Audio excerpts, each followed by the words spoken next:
Hello दोस्तों। तो भाई मैथ्स क्लास में आप सभी का स्वागत है।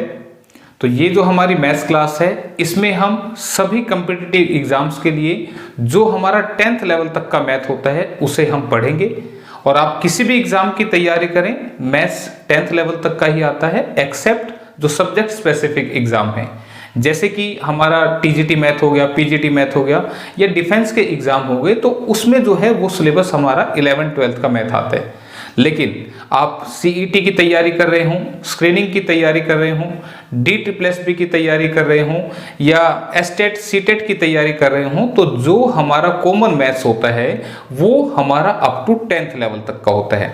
तो ये हमारी मैथ्स क्लास है जिसमें हम 10th लेवल तक का मैथ पढ़ेंगे और जो क्वेश्चंस होंगे इस क्लास के वो प्रीवियस ईयर एग्जाम से रिलेटेड होंगे, क्योंकि अगर हमें उन क्वेश्चंस के टाइप्स के बारे में पता लग गया जो एग्जाम में आती हैं तो हम एग्जाम में क्वेश्चंस को इजीली अटेम्प्ट कर पाएंगे। ठीक है, तो इसके साथ ही इस चैनल पर अगर आप नए हैं तो आप चैनल को सब्सक्राइब कर लो भाई, ताकि जो भी मैथ्स की न्यू क्लास आए आपको उसका नोटिफिकेशन मिलता रहे। ठीक है, इसके अलावा वीडियो पसंद आए तो लाइक कर देना और इस क्लास को ज़्यादा से ज़्यादा शेयर करना, क्योंकि मेरे चैनल पर जो फ्री कंटेंट है जिससे आप अपनी तैयारी कर सकते हैं वो भी अवेलेबल है। उसका लिंक आपको डिस्क्रिप्शन में मिल जाएगा इस वीडियो की, तो आप उसे भी जरूर चेक कीजिएगा। ठीक है, तो करते हैं फिर आज की मैथ्स की क्लास को शुरू। The mark price of an article is ₹4500. It is sold at successive discounts of 20% and X%. If selling price of the article is ₹3060, then what is the value of X? ये कह रहा है कि किसी वस्तु का अंकित मूल्य 4500 रुपये है जिसे 20% और X% के डिस्काउंट पर बेचा जाता है। तो अगर इसका सेलिंग प्राइस यानी कि विक्रय मूल्य 3060 रुपये है तो X का मान ज्ञात कीजिए। तो देखो इस क्वेश्चन को कैसे करना है कि सामान जो है वो 4500 रुपये का है जिस पर पहला डिस्काउंट है 20% का। तो भाई 20% डिस्काउंट का मतलब क्या कि किसी भी चीज को 100 में से मापना ही परसेंटेज होता है। ठीक है, तो 20% मतलब 100 वाले सामान पर 20% छूट है, यानी कि 100 का सामान तुम्हें 80% में मिलेगा। तो 4500 का 80% तुमने कैलकुलेट करना है। ध्यान रखना, जो छूट है, अगर 20% छूट है तो 20% छोड़ दिया तुम्हारा, तो 4500 के सामान का 80% तुमसे ले लिया, तो ये जो है ये सेलिंग प्राइस बनेगा। ठीक है भाई, क्लियर है यहां तक। फिर अगला जो डिस्काउंट है वो X दे रखा है। तो अगर मान लो वो 10% होता तो मैं यहां पे क्या लिखता कि भाई उसने फर्दर इस पर 10% छोड़ दिया, तो मैं क्या लिखता 90% लिख देता, ऐसे लिख देता। ठीक है, लेकिन उसने कहा कि जो सेकंड है वो X है, तो हम यहां पर कैसे लिखेंगे इसको 100 माइनस X करके लिख देंगे। ठीक है भाई, क्लियर है ये बात। तो 100 माइनस X ये हमने लिख दिया, क्योंकि 100 में से माइनस करके डिस्काउंट को माइनस कर देते हैं। तो इसको जो सोल्व करेंगे तो ये हमें क्या देगा, सेलिंग प्राइस देगा, जो कि किसके बराबर है 3060 के। ठीक है, तो अब इसको सोल्व करते हैं भाई। देखो 2 जीरो से 2 जीरो कट गई, इस 1 जीरो से इसको काट दिया, 2 पंजे 10, 2 चौके 8, 5 से काट दिया, 5 निमे 45, फिर 9 से काट दो, 9 तिये 27, 9 चौके 36 जीरो। ठीक है, फिर 4 से काट दो, 4 अट्ठे 32, 4 पंजे 20। ठीक है, तो यहां से 100 माइनस X किसके बराबर आ गया 85। X को इधर ले जाएंगे, 85 इधर आके माइनस हो जाएगा, कितना बनेगा 15। तो X की वैल्यू कितनी आ गई 15%। ठीक है भाई, क्लियर। तो 15% जो है वो दूसरा डिस्काउंट है, जो कि ऑप्शन नंबर बी में लिखा हुआ है। ठीक है, क्लियर है। तो आसान क्वेश्चन था, तो ऐसा अब दोबारा कहीं पर आता है एग्जाम में तो इस तरीके से आपने करना है। इसका एक तरीका और भी हो सकता है, वो तरीका क्या होगा, देखो ध्यान से। तुमने कोई सामान ले लिया 4500 रुपए का और तुमने पूछा दुकानदार से क्या स्कीम है, तो उसने कहा हम 20% का डिस्काउंट दे रहे हैं। तो तुम क्या कहोगे कि 4500 का 20% तुम ऐसे निकाल दोगे और तुम कहोगे कि भाई इस पर तो 900 रुपए की छूट है। ठीक है, फिर 4500 में से तुम 900 माइनस कर रहे होगे और ये कितने का पड़ेगा 3600 का। तो भाई इस काम को ना ऐसे नहीं करते, जैसे मैंने ऊपर किया था वैसे करना है। क्या कि 20% डिस्काउंट निकाल के माइनस मत करो, सीधा ही क्या करो, तुम इस 4500 का 80% निकाल दो। इसका कितना निकाल दो 80%।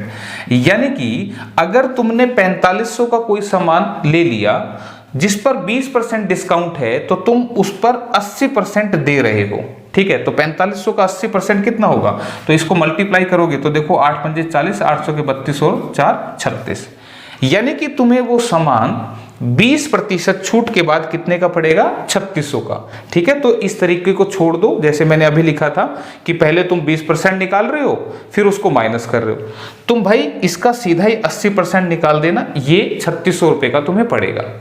अब 3600 का तुम्हें पड़ेगा तो तुमने उसको 3600 रुपए दे दिए दुकानदार को। अब दुकानदार ने क्या किया, 3060 रुपए काट के तुम्हें 540 रुपए रिटर्न कर दिए। अब तुम उससे पूछोगे अरे भैया ये 540 रुपए किस लिए रिटर्न कर रहे हो, तो उसने कहा कि आप खास मौके पर आए हो, हम आपको ये 540 रुपए का और डिस्काउंट दे रहे हैं, यानी कि ये आपको और डिस्काउंट दे दिया 540 रुपए का। तो ये अभी यहां पर रुपए में है, तो मैं कहूं कि ये कितने परसेंट हो गया, तो फिर तुम कैसे चेक करोगे, तुम कहोगे हमें 540 रुपए का डिस्काउंट और मिल गया। और किस पर है ये डिस्काउंट, ध्यान रखना डिस्काउंट हमेशा एमआरपी पर होता है। तो आप तो 3600 रुपए दे रहे थे ना, आप तो 3600 दे रहे थे, लेकिन उसने 540 और छोड़ दिए, तो 540 इस 3600 का कितने परसेंट है, तो ये आपने करना है।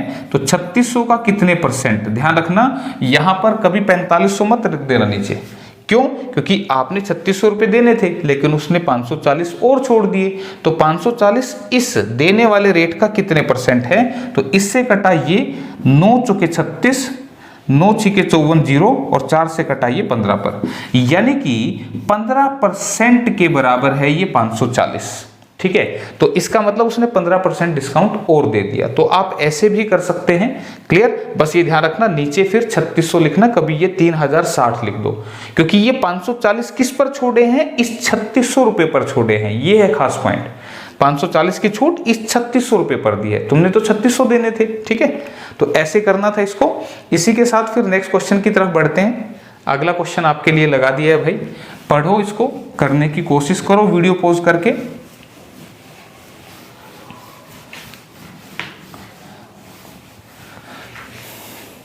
हाँ जी, क्या है question, the unit digit in, इसमें इकाई का अंक पूछ रहा है। तो भाई देखो इकाई का अंक पूछे ना तो बड़ा आसान सा क्वेश्चन होता है, मैं छोटी छोटी कुछ बातें भी समझा दूंगा यहाँ पर। अगर हमारा इकाई पर, ध्यान रखना इकाई का अंक कौन सा, यानी कि ये इकाई है, इसमें 4 है, इसमें 6 जो है वो यूनिट डिजिट है इकाई का अंक, और इसमें ये 3 जो है ये यूनिट डिजिट है इकाई का अंक है, ठीक है, क्लियर है।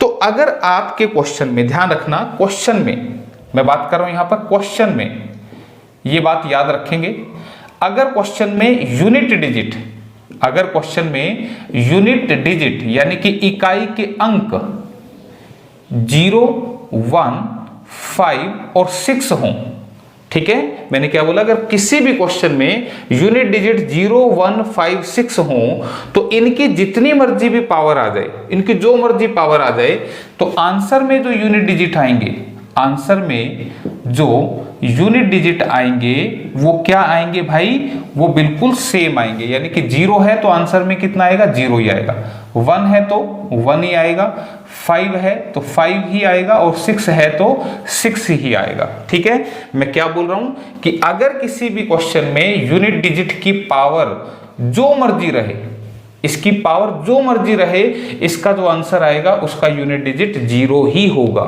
ठीक है। तो ये बात आपने याद रखनी है, क्लियर। जैसे यहां पे लिखा हुआ ना 36 की पावर 81, यहां लिखा है 36 की पावर 81, तो मैंने ये क्या लिखा है भाई, समझा रहा हूं। क्वेश्चन में, ये क्वेश्चन है, इसको मैं क्वेश्चन बोल रहा हूं, क्वेश्चन में यूनिट डिजिट की पावर जो मर्जी, यूनिट डिजिट किसको बोल रहा हूं, इसको, इसकी पावर जो मर्जी हो, अगर ये 6 है तो इसका जो यूनिट डिजिट होगा वो 6 ही आएगा, करने की जरूरत ही नहीं है, ठीक है। याद रखना है इस पॉइंट को। इसके अलावा क्या याद रखना है, अगर यहां पर 4 आ गया, यूनिट डिजिट क्वेश्चन में 4 आ गया, तो इसकी पावर ओड यानी कि विषम आ जाए, इसकी पावर ओड आ जाए तो फिर आंसर आएगा 4, और इसकी पावर इवन यानी कि सम अगर आ जाए तो फिर आंसर आएगा 6, ठीक है। इसी तरह से अगर 9 की पावर ओड आ जाए, विषम हो जाए, तो आंसर बनेगा 9, और 9 की पावर इवन यानी कि सम अगर आ गया तो फिर आंसर बनेगा 1, ठीक है, ये मैंने क्या बताया, ये पूरे टॉपिक का निचोड़ है। इसका क्वेश्चन कभी भी आता है तो फिर इनसे बाहर नहीं जाएगा। जैसे मैं एक क्वेश्चन कह देता हूं कि अगर मैंने कहा कि 29 की पावर 37 का यूनिट डिजिट क्या होगा, तो तुमने पावर देखनी है। पावर कैसी है भाई, पावर तो ओड है, ये पावर कैसी है, ओड है, तो इसका यूनिट डिजिट कितना आएगा, 9 आएगा। तो इसका आंसर कितना बना, 9।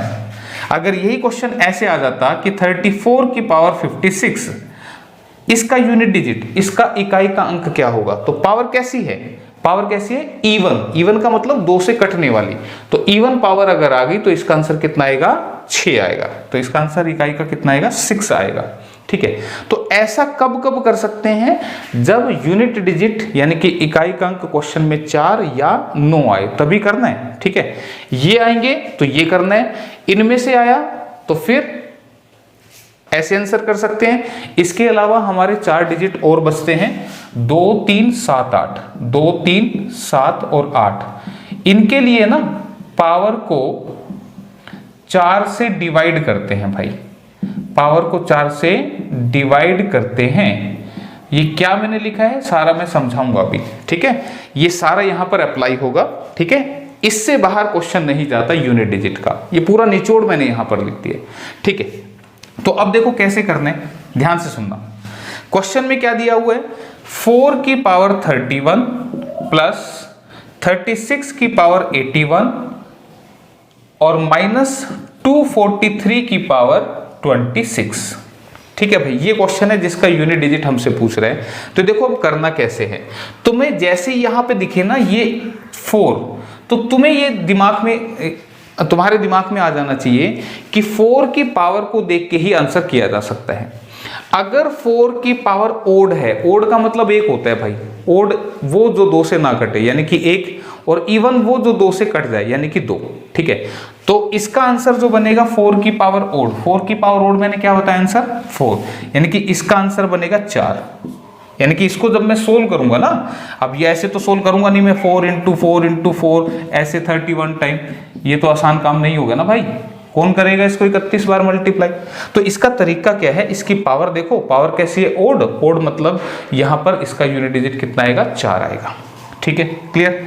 फिर इसके बाद अगले में देखा यार मैंने इसका यूनिट डिजिट बताना है, तो यहां पर अगर 6 आ गया तो मैंने कहा था 6 की जो मर्जी पावर आ जाए इसका यूनिट डिजिट 6 ही आएगा, इसमें भी कोई दिक्कत नहीं है भाई, क्लियर है। माइनस, अब इसकी बात करते हैं, तो मैंने कहा अगर यूनिट डिजिट 2 3 7 8 आ जाए, देखो यहां पर इकाई का अंक क्या है, 3 है ना, तो फिर इसमें क्या लिखा है मैंने, पावर को 4 से डिवाइड करते हैं।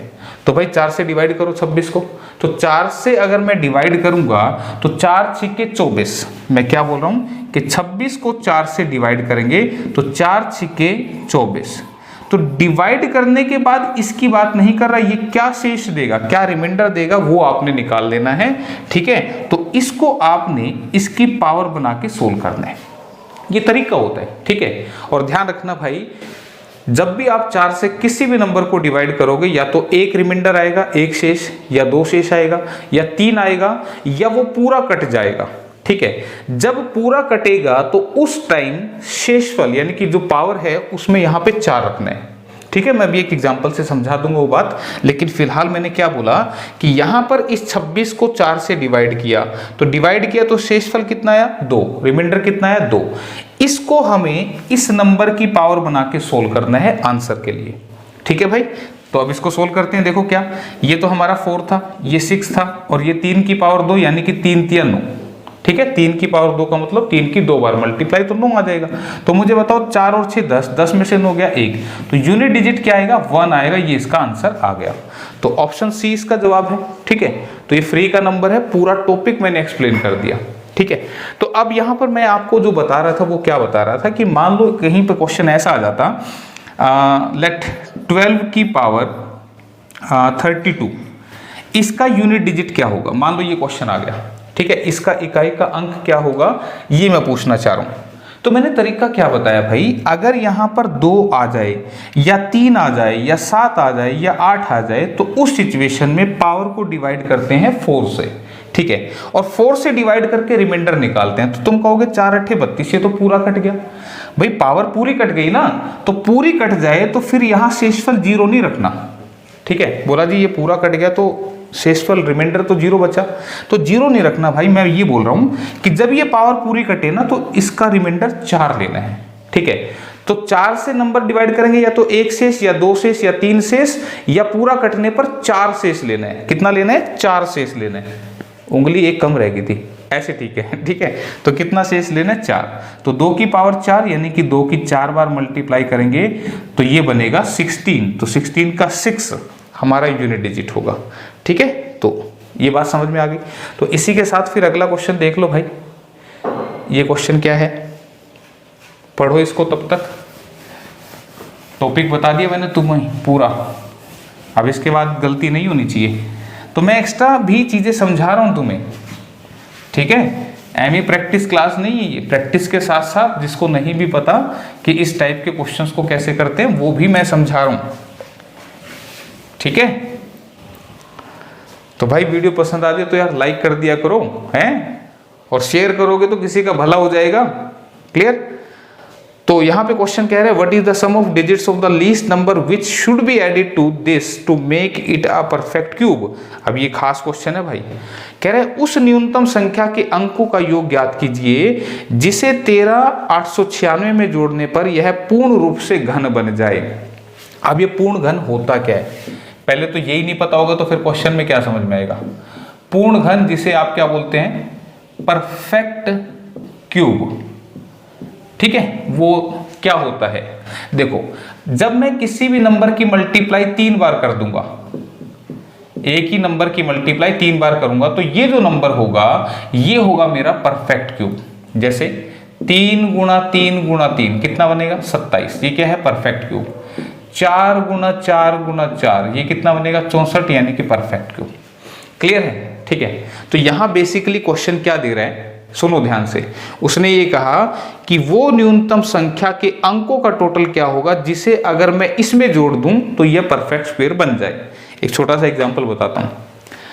अगर मैं तुमसे एक सिंपल सी बात कहूं कि ये परफेक्ट क्यूब नंबर है, मैं कहूं कि इस 50 में मैं क्या ऐड कर दूं कि मेरा आंसर परफेक्ट क्यूब बन जाए। मेरा आंसर क्या बन जाए? परफेक्ट क्यूब बन जाए। तो तुम क्या जवाब दोगे? मैंने कहा 50 में मैं क्या ऐड कर दूं कि परफेक्ट क्यूब बन जाए।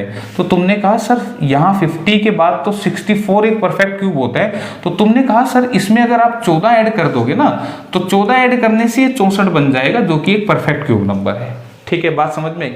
तो ये क्वेश्चन पता है क्या कह रहा है? कह रहा है वो जो हमने ऐड किया ना इसके डिजिट्स का टोटल कितना होगा। तो 1 + 4 कितना बनेगा? 9। ये है क्वेश्चन, ये जो यहां पर लिखा हुआ है। ठीक है, बात आई समझ में? तो फिलहाल अब करना कैसे है भाई? अब ये है ना खास बात, तो कि करना कैसे है। तो आपको बताऊं, ये तो मैंने एक छोटा सा एग्जांपल दिया समझाने के लिए, पर यहां पर ये जो क्वेश्चन है इसमें क्या ऐड कर दूं? 13,896 में मैं क्या ऐड कर दूं कि ये परफेक्ट क्यूब बन जाए। परफेक्ट क्यूब यानी कि पूर्ण घन बन जाए। तो अब क्या करना पड़ेगा भाई? इसका मतलब तो फिर मुझे ये पता होना चाहिए कि इसके बाद कौन सा नंबर है जो परफेक्ट क्यूब बनेगा।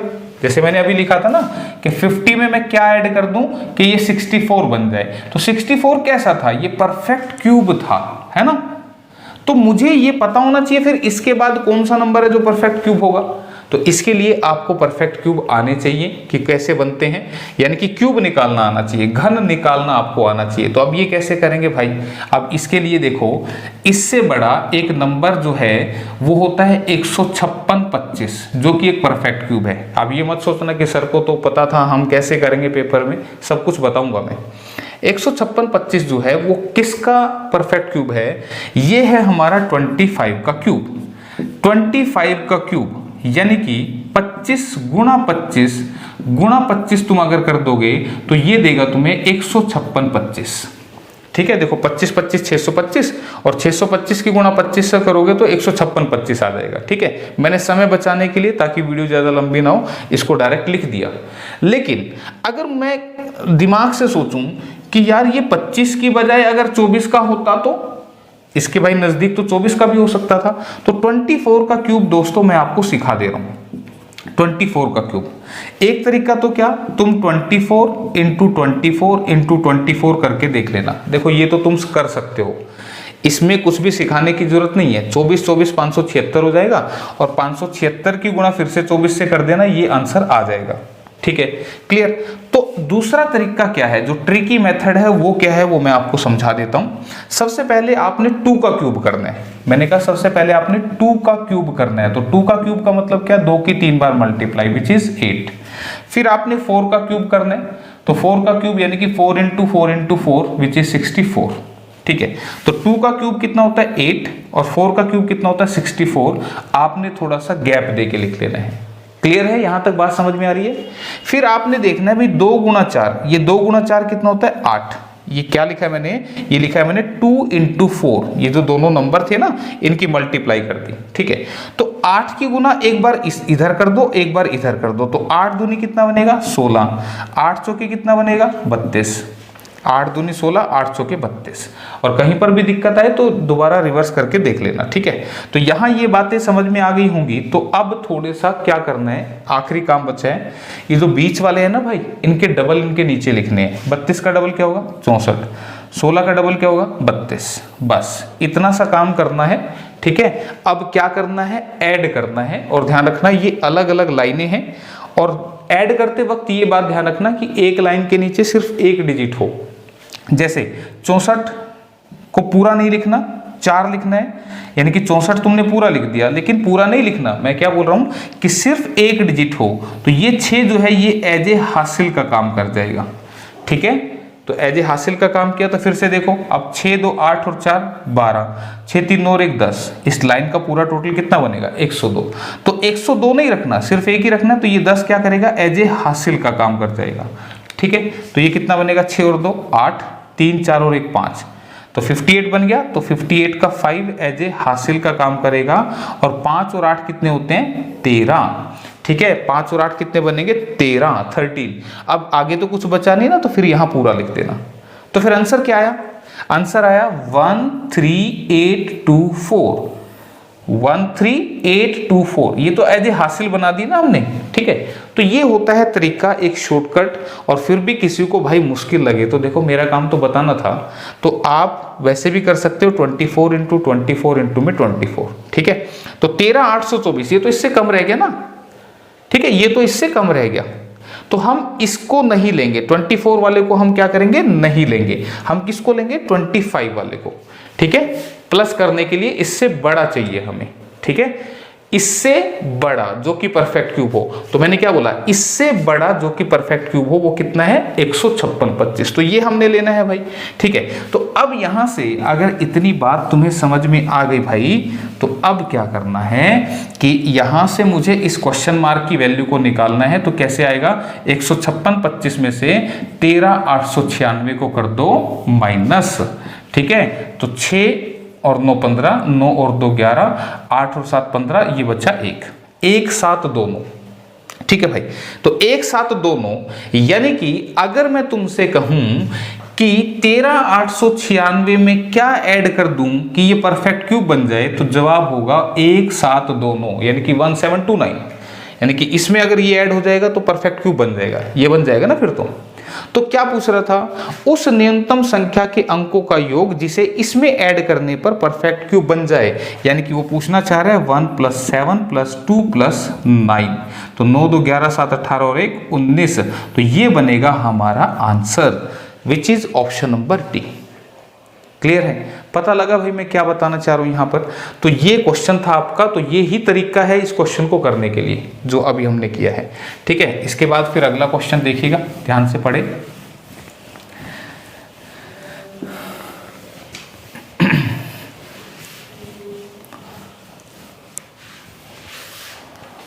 क्वेश्चन क्या है भाई, एक बार तुम पढ़ लो, मैं एक बार उजाला सफेदी ले आऊं। थोड़ा सा मॉइस्चर की वजह से ना ये ब्लैक सा हो जाता है।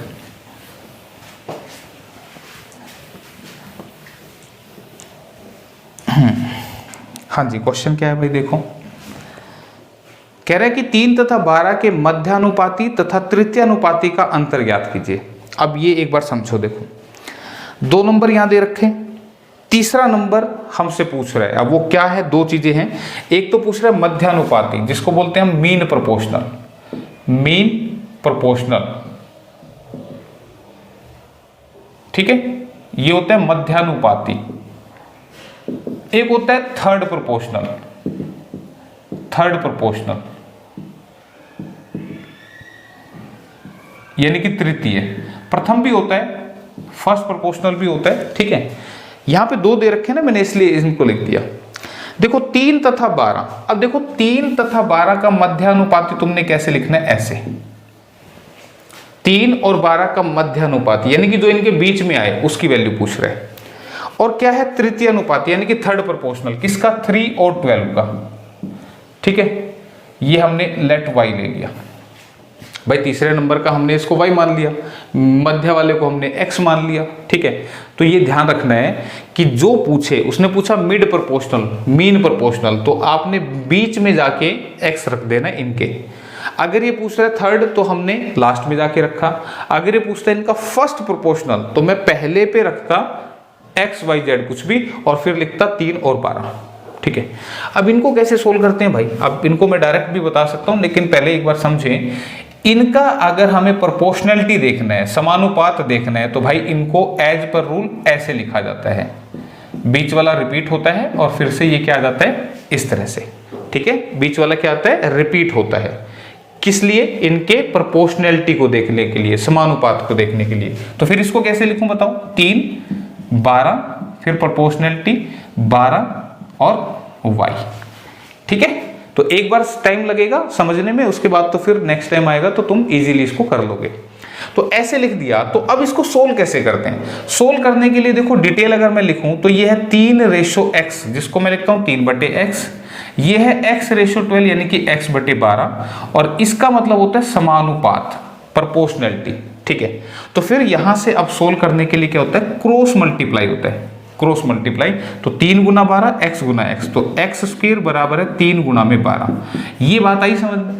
अब ये समझ में आ गया तो इसी बात को मैं फिर से एक नए तरीके से समझा रहा हूं कि अगर ये 3 नंबर हैं तो इसका समानुपात लिखा जाएगा ऐसे, और कैलकुलेट करने के लिए नजदीक नजदीक की गुणा कर देनी है और दूर दूर की कर देनी है, ठीक है। ध्यान रखना इनकी आपस में और दूर दूर की। तो देखो x इंटू एक्स क्या बनेगा, x², और 3 गुना 12 क्या बनेगा, 36।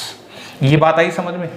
इसको और डायरेक्टली समझो। और डायरेक्टली कैसे, कि जब भी हमें इसको सोल्व करना है तो बीच वाले का स्क्वायर इनके प्रोडक्ट के बराबर होता है। और फास्ट हो गया, इसको मैं यहां लिख के दिखाऊंगा।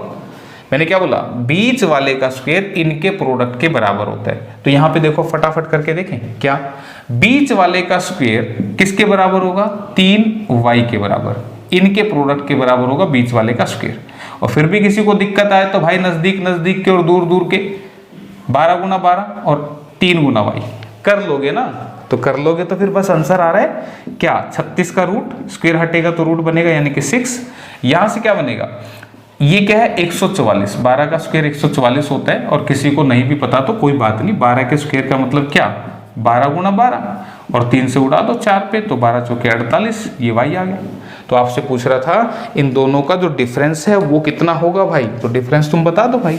तो 48 माइनस 6, डिफरेंस तो 41 होगा, सॉरी 42 होगा, ठीक है। तो 42 ऑप्शन नंबर सी में लिखा हुआ है। क्लियर। तो ये कंसेप्ट हैं, इस प्रैक्टिस क्लास से मैं कंसेप्ट भी सिखा रहा हूं, ठीक है। तो अगर ऐसे क्वेश्चन दोबारा से आए तो भाई फिर करके आना। क्लियर। तो फिर से एक नया डेसिमल फ्रैक्शन का क्वेश्चन आ गया है भाई यहाँ पे, जिसको करते कैसे हैं वो अभी मैं आपको समझा देता हूं।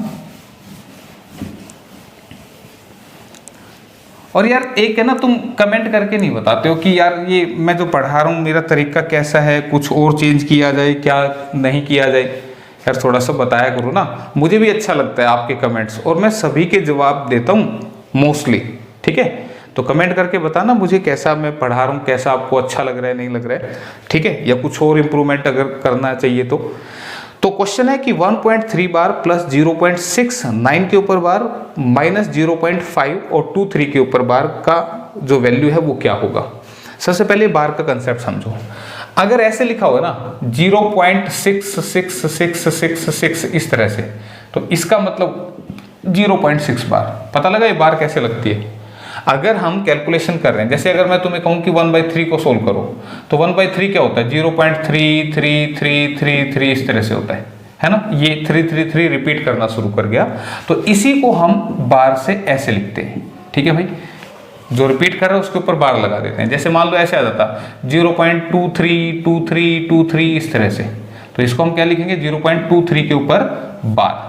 तो बार केवल उसके ऊपर लगती है जो रिपीट करता है। मान लो ये ऐसे आ जाता 0.412222 इस तरह से, तो मैं क्या लिखूंगा?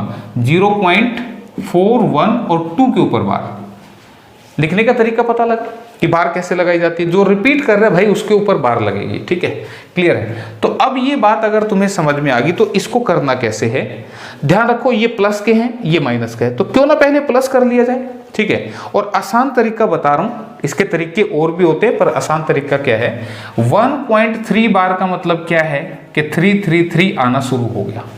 ठीक है, 0.69 बार का मतलब क्या है? 0.6999 आना शुरू हो गया। तो तुमने यहां ध्यान दियो, मैंने क्या किया कि जिसके ऊपर बार लगा हुआ है उसको कम से कम 3 बार लिखें। तरीका बता रहा हूं, तरीके मैंने कहा और भी हो सकते हैं पर ये ज्यादा आसान है। जिसके ऊपर बार है उसको कम से कम कितनी बार लिखो? 3 बार। नीचे वाले में भी 9 पे बार था तो मैंने कम से कम 3 बार लिख दिया। तो भाई अब ये लेवल मिसमैच हो रहे हैं तो कोई बात नहीं, इसको एक बार और फालतू लिख लो, कोई फर्क नहीं पड़ेगा। अब इनको करो तुम प्लस प्लस। अब देखो 9 और 3 12, एक हासिल। 9 3 12 और 1 13, एक हासिल। 9 3 12 और 1 13, एक हासिल। 6 3 और 1 10 और 1 और 1 2। ठीक है, ये बात समझ में आ गई तुम्हें? क्लियर है? तो इस तरीके से आपने करना है। और मान लो अगर क्वेश्चन इतना ही होता, अगर ये क्वेश्चन इतना ही होता तो मैं इसका आंसर कैसे लिखता? अब ये समझो इन बातों को।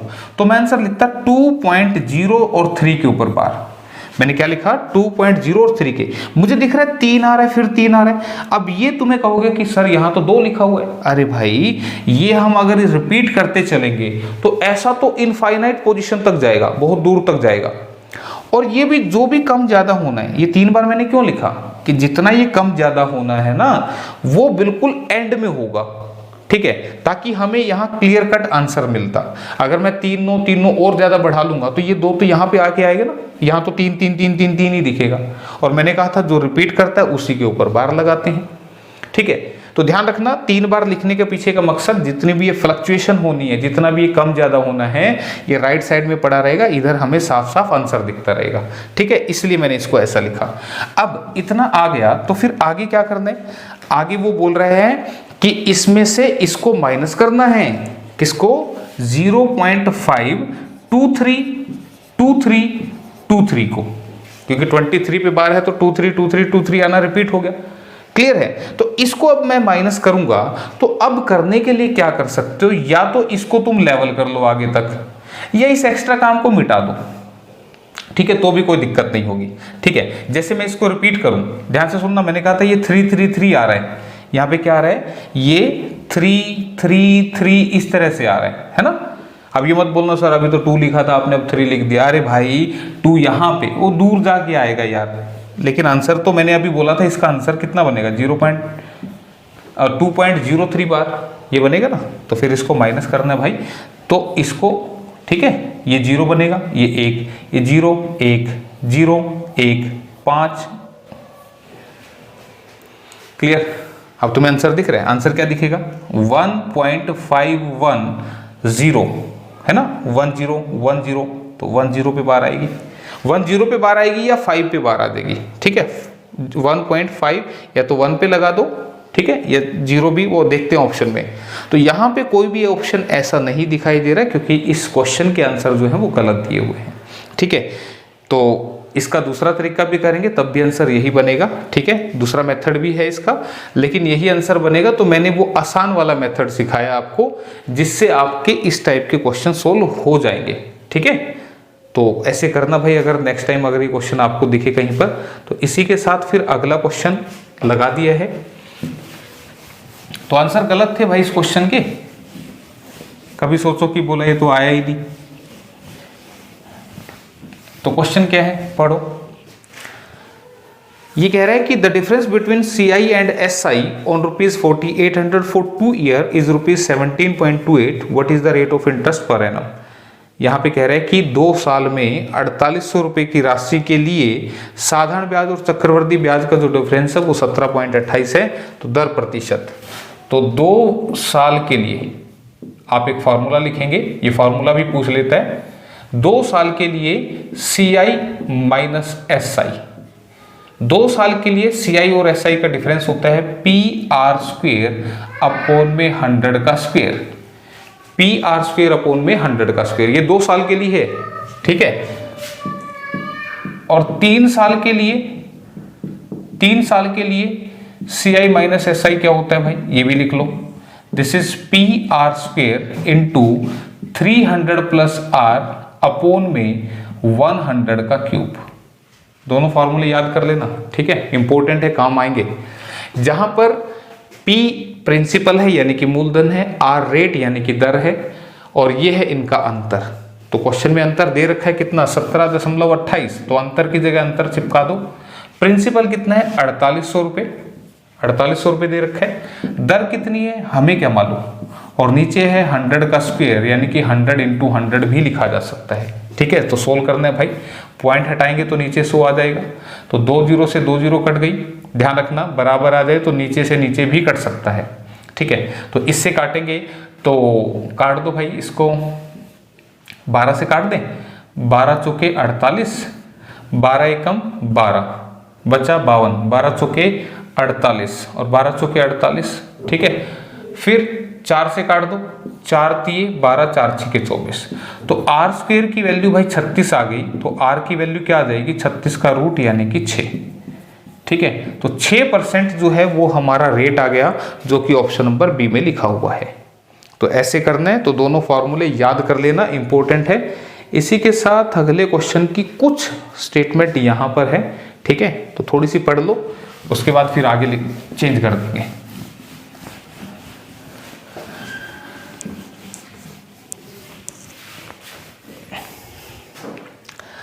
क्या है question, the efficiency of A, B and C are in the ratio 4:5:6। They can together